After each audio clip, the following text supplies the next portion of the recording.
Para sa karagdagang impormasyon sa ating mga aspirant at incumbent, panoorin nyo po ito, ang calendar of activities ng Commission on Election na may kaugnayan sa nalalapit na barangay at SK election ngayong November 2, 2026.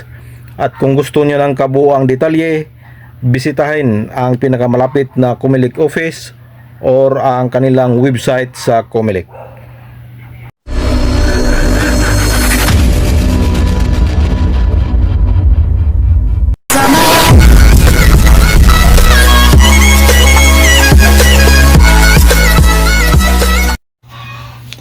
Hello, welcome back muli sa ating munting channel, Cap John Official. Araw ng Biyernes, Pizza 26 sa buwan ng Hunyo, mga kapobre. Panibagong araw, panibagong biyaya, panibagong pag-asa, panibagong lakas. Of course, panibagong vlog, mga kapobre. For today's vlog, update sa barangay at SK election. So ngayong araw, pag-usapan natin tong calendar of activities sa Commission on Election para sa nalalapit na barangay at SK election ngayong November 2, 2026. Kahapon po ay mayroon po tayong upload at tinalakay po natin doon na ang COMELEC ay maring nagpaalala sa ating mga lalahok at kakandidato ngayong barangay at SK election sa November na dapat pumunta muna or bisitahin muna ang opisina ng COMELEC para sa mga karagdagang impormasyon. So ngayong araw, ito po, ipakita po natin itong calendar of activities ng COMELEC. Ito po ay may kinalaman sa November 2, 2026 barangay at sangguniang kabataan election. So tapos na po ang voters registration. At yun po ay nagtatapos noong Mayo 18.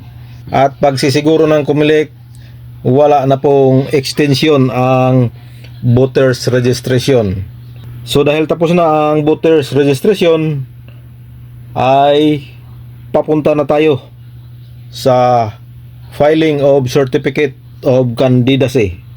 So ang filing of certificate of candidacy po ay magaganap ngayong September 28 to October 5, 2026. Tandaan nyo yan, mga kapobre. Filing of certificate September 28 hanggang October 5, 2026. Then September 28 to October 21 ay bawal na pong mangampanya. Campaigning is prohibited, bawal muna. Dahil kailangang susunod ang mga kandidato sa nakatakdang araw ng pangangampanya. At ito po yon, October 22 to October 31, 2026 ay campaign period na po. Yan na po ang schedule ng kampanya.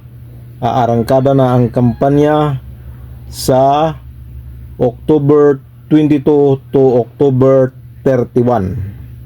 So November 1, 2026 ay bispira na ng eleksyon.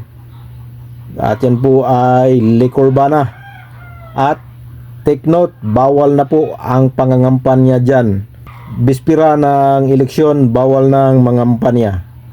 Campaigning is prohibited. At pagdating naman sa November 2, 2026, yan na po ang election day, araw ng paghuhukom. Liquor ban pa rin yan at campaigning is prohibited pa rin yan. So lastly, importante ito, December 2, 2026 ay last day to file Statement of Contribution and Expenditure, yung tinatawag na SUSI. So yan po ang calendar of activities ng COMELEC, mga kapobre. Yan po ang ating paunang impormasyon Kung gusto nyo ang kabuuang detalye, bumisita sa pinakamalapit na COMELEC office or bisitahin ang kanilang website sa COMELEC. So ito po, mayroon tayong ipakitang slide or clips sa calendar of activities. So hanggang dito na lang. This is your Cap John Official. Please subscribe, please support, like and share. Bye-bye and God bless us all. Good luck, aspirant and incumbent.